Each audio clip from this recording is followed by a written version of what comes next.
Why is cross-training flexibility important? And why should you fit stretching into your exercise program?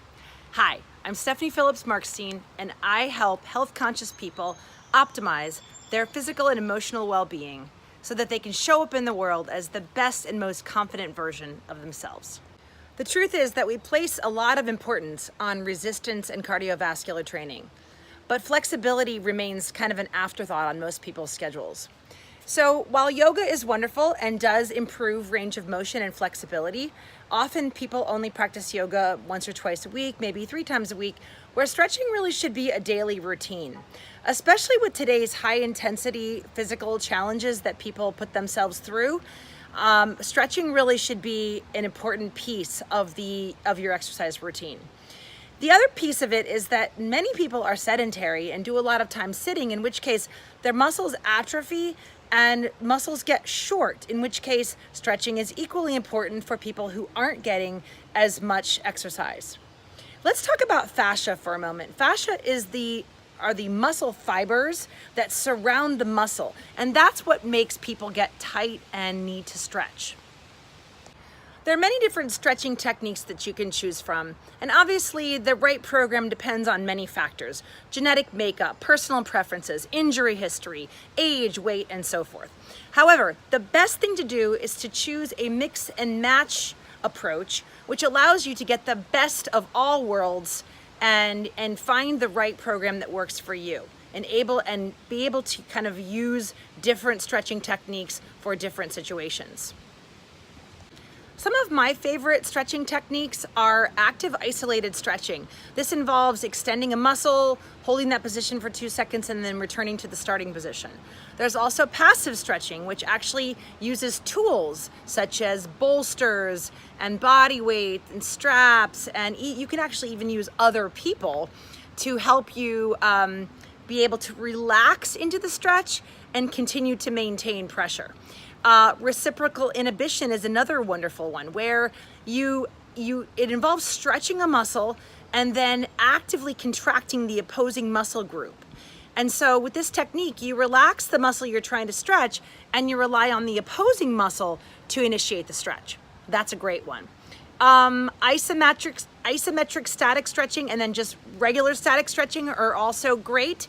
They both involve holding a stretch in a challenging but comfortable position for a period of time. The isometric static stretch is a little bit different because it actually has you tense the muscle that you're stretching. So there are all different sorts of stretching techniques, but I highly recommend that also myofascial release is another one. This is one that allows you to use like a foam roller or something like that, which you can kind of put your own body weight against. So if you use a foam roller, you put it under the area that needs to be worked on, the fascia that needs to be released, and you roll back and forth over it in different parts of your body. And you can do it on your arms and legs and all kinds of places. So that one you would want to do for 30 to 60 seconds at a time, and then you take a break and then you go back to it. And sometimes you can work different muscle groups back and forth. The best thing to do is there are 2 kind of best practices for stretching.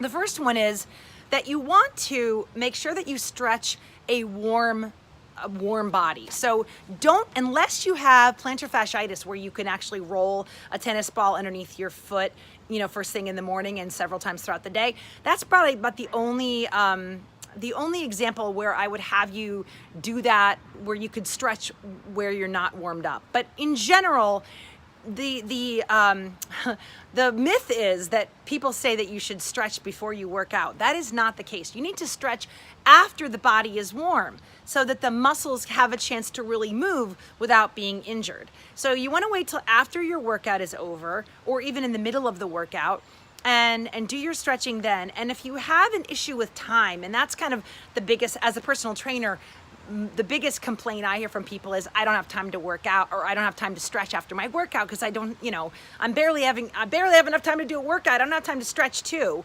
And the funny thing is, when you go to fitness classes, you often see people leaving at the end of the class before the instructor has had a chance to do the stretching part. And that's because people don't think stretching is important.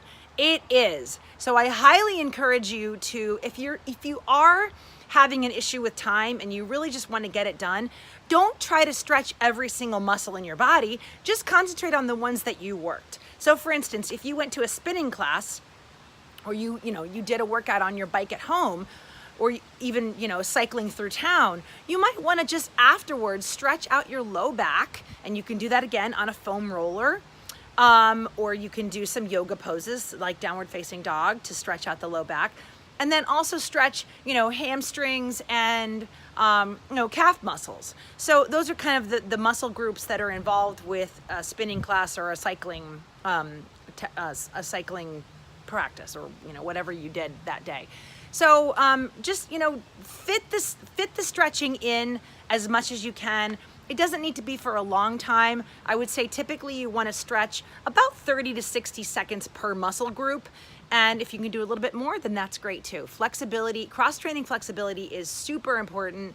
Fit it into your schedule. You will not be sorry. You will actually get taller.